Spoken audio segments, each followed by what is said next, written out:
Well, hello there, YouTubes. So if you're new to the channel, this is a 2005 Escalade, and I put a turbo on it, and we're slowly but surely trying to make it go a little bit faster.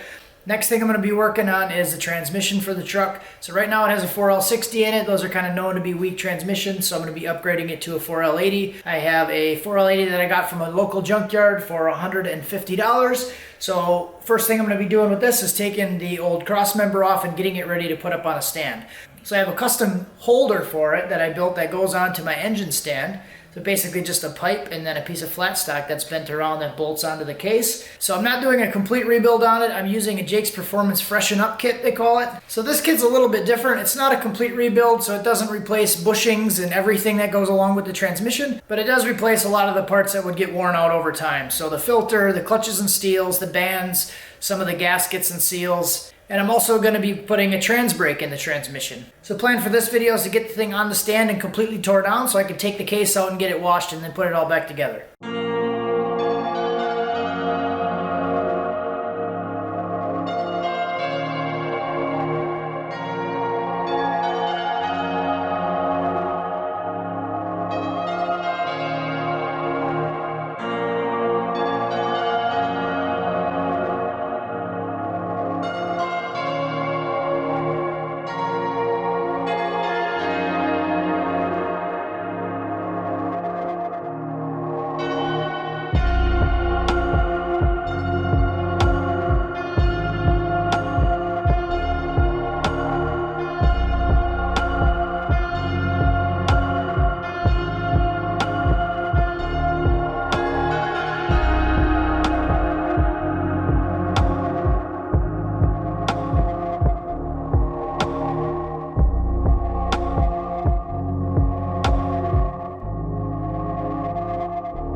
So I got the transmission up on the stand. First thing I'm going to do is I'm going to take off this little bracket right here. These are like Torx head bolts. They're usually rusted and stripped out, so I usually end up cutting this bracket off of it. And then I'm also going to take off the neutral safety switch. So the stand is pretty cool because you can work on it multiple ways. It'll stand straight up so you can actually put the pieces back in, and you can flip it upside down. So as long as you have the pump in there, it'll stay pretty level. So taking the valve body and everything off, it'll stay pretty flat until you get the pump off. So the shifter selector here is a 15 millimeter. We'll pull that nut off. We can usually just use a pry bar or a wrench or something to get the little parking selector off. And then these are 13 mil.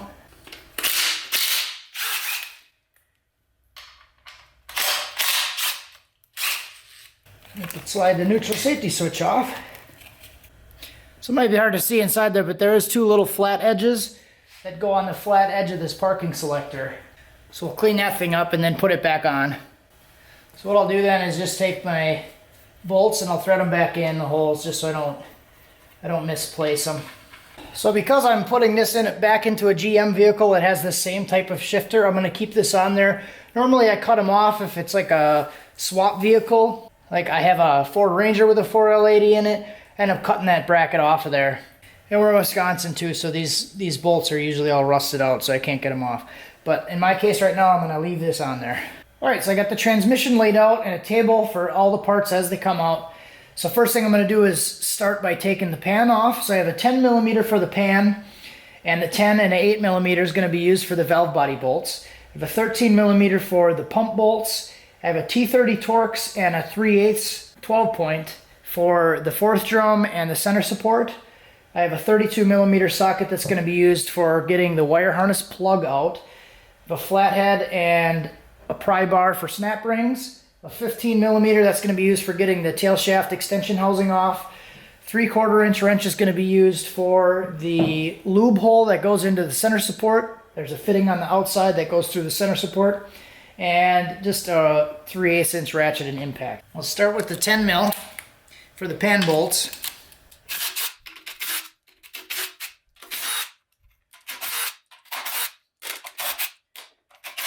The junkyard put a nice dent in my pan to hold the bolts. That's awesome.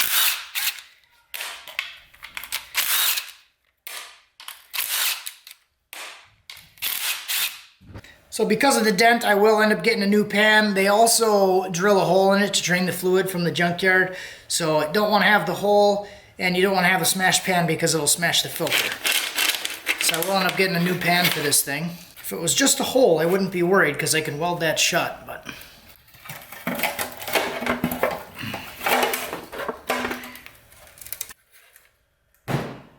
there you can see where the hole for the filter is, why it's important not to have a smashed filter, or why it's important not to have a smashed pan, because you could plug that hole and not be able to get fluid. So filter, we're just going to twist, and this will come right out. And I have a filter, so it's going to go right in the trash. So valve body bolts are all 10 mil, and then the pressure switch are all 8 millimeter. So we'll go through and get all the 10 mils out.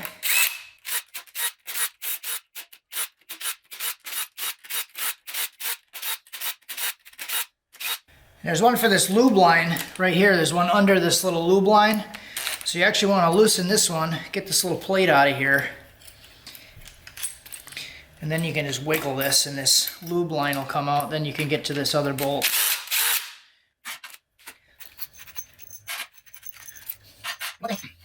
I've learned after doing this a few times, you have these little harness holders that hold the wire. So there's a bolt hole for it, and if you're wondering where those go, you'll be able to see a difference. Where there's not one, you'll see a scuff mark on the bolt hole from the head of the bolt.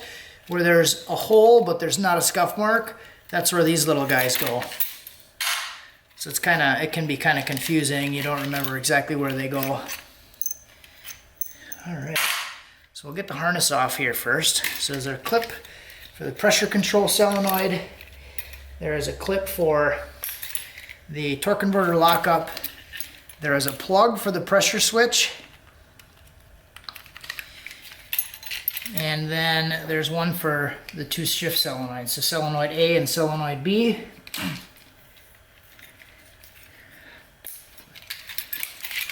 So this can just lay over. And then this is where the socket comes in. This little tab for the harness. I just push the socket on over the outside and it pushes the little tabs in.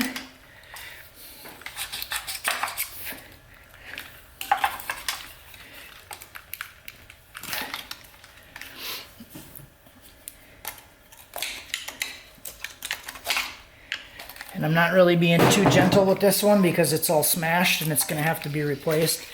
It's all smashed and broken, but these are those little tabs that are on the outside of it. So you basically just push this thing on over the top of it. It pushes the tabs in and allows it to come out.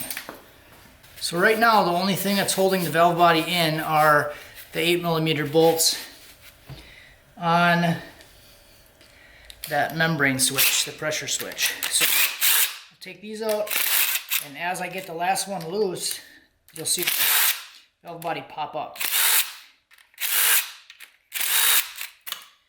See it? You heard it pop up there? So you can take these out, and you know exactly where they go because they have the smaller 8 millimeter head. So I just throw them in the pan with the other ones. Take this thing and twist it. You don't want to pull it straight off, or you can rip these things. So then now the valve body's ready to come off.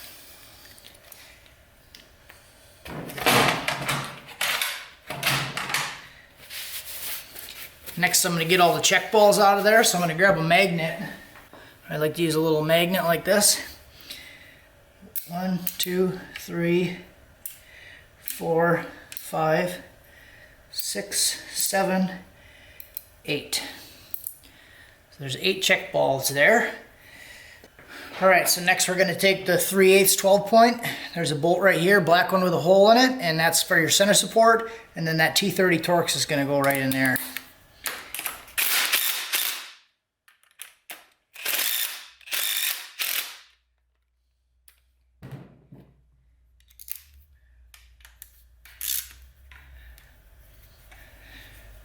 Just make sure she's coming out nice. All good. Throw that right in the pan. It's actually, I think it's a little bit bigger size than a T30. You'll have to Have to check it out. It might be like a 35 or a 40. All right, so we'll throw that back in the pan. So those have to come out, otherwise the fourth drum won't come out and the center support won't come out. So now that I did that, I'm gonna go right on the back side here and the rear lube port. I'm gonna make sure I take the rear, I'm gonna make sure that I take the rear lube fitting out. Otherwise the center support won't come out. So there's your rear lube fitting, transmission cooler line, the back one. This section here goes inside the center support. So don't forget to take that out or you'll be yanking on it and it won't come out. All right, so you can take this and now we're ready to tip it up. I'm gonna take this off first. You can take the reverse servo out.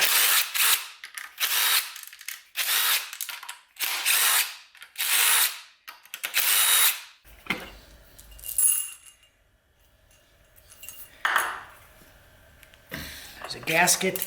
This thing will twist and come out of there. It's a little tight. There you go. All right, next I'm gonna take the extension housing off. These are all 15 millimeter.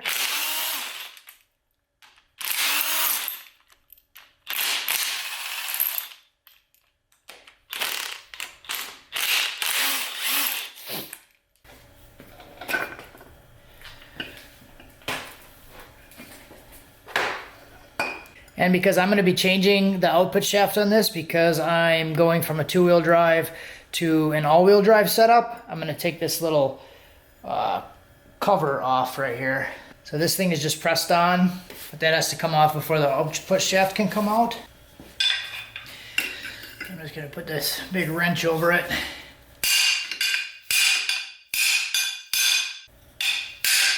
There we go.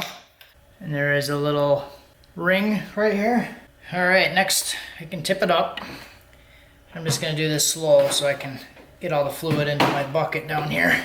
Okay, next we got pump bolts. 13 millimeter.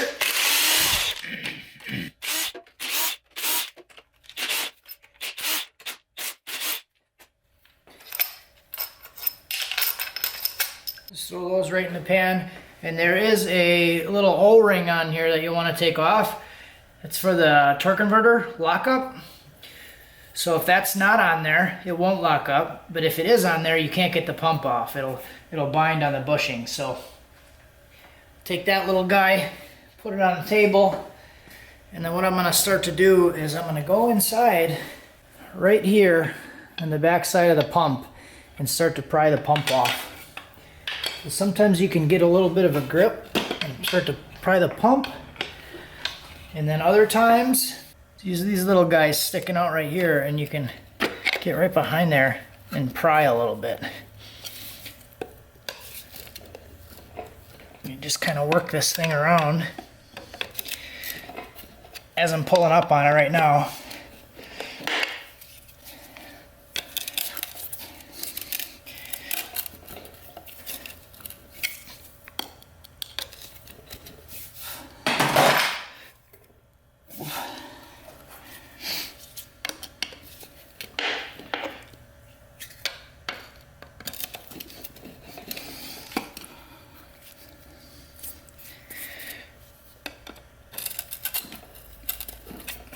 So that should come off. There we go. Now that comes right out. All right, now we can start yanking this stuff up. So you can grab this whole shaft right here. This whole drum comes out. Just be careful, there's a bearing on the bottom of this. So you're gonna wanna make sure that stays with this piece. And as you pull it out, just kind of make sure everything stays in the same order. So now this fourth drum will come out. Your forward drum comes out. Your direct drum comes out. And then your band comes out here. And then next we have a snap ring. So you can see right there we have a snap ring that comes out, so that's your intermediate snap ring. And that holds in your intermediate clutch pack. And that's needed for second gear. I know that because I just broke this snap ring on a different transmission. That's why I like the HD2 kit.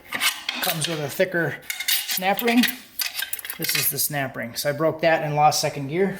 Now this clutch pack comes out. So you have a thick pressure plate on the top, and then your clutches and steels coming through there. It does look like there's some hot spots on there, but it really doesn't look too bad. Next, you have a wave plate that didn't come out with it. This is a wave plate. And then you have another snap ring. So this is your beveled, it's called a beveled snap ring. This goes on top of your center support.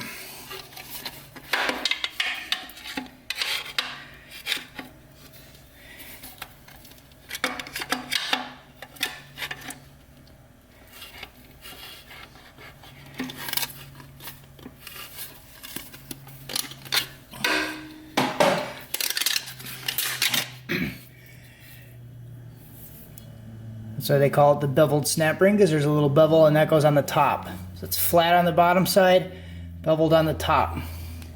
Now your center support will come out. If this piece doesn't come out, you have either your bolt or your rear lube port still in there. There's also another thin snap ring down here that the center support rests on. It's really thin, so it comes out really easy.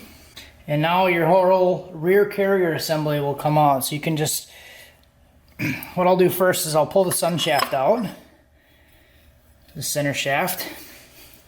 I'm going to pull that out so I can get a good grip on the whole carrier assembly. Then I can just grab this shaft and pull the whole thing out. So that rear carrier assembly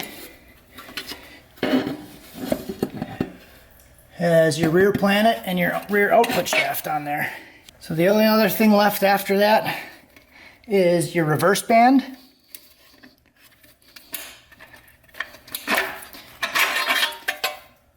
There's your reverse band comes out. And then you have your thrust washer in the back. There you go. So that's pretty much it. Only other thing we gotta do is take the speed sensors off and then we're done. Okay, so a real quick inspection of this transmission. You can see over here that there's already parts falling out of it. So if you look in there, see all them little loosey-goosey parts falling around, all those rollers. So this is the low roller sprag. So this transmission wouldn't have had first gear. The sprag is broken. It's broken completely in half, you can see. So this transmission wouldn't have had first gear. It just falls apart on the table.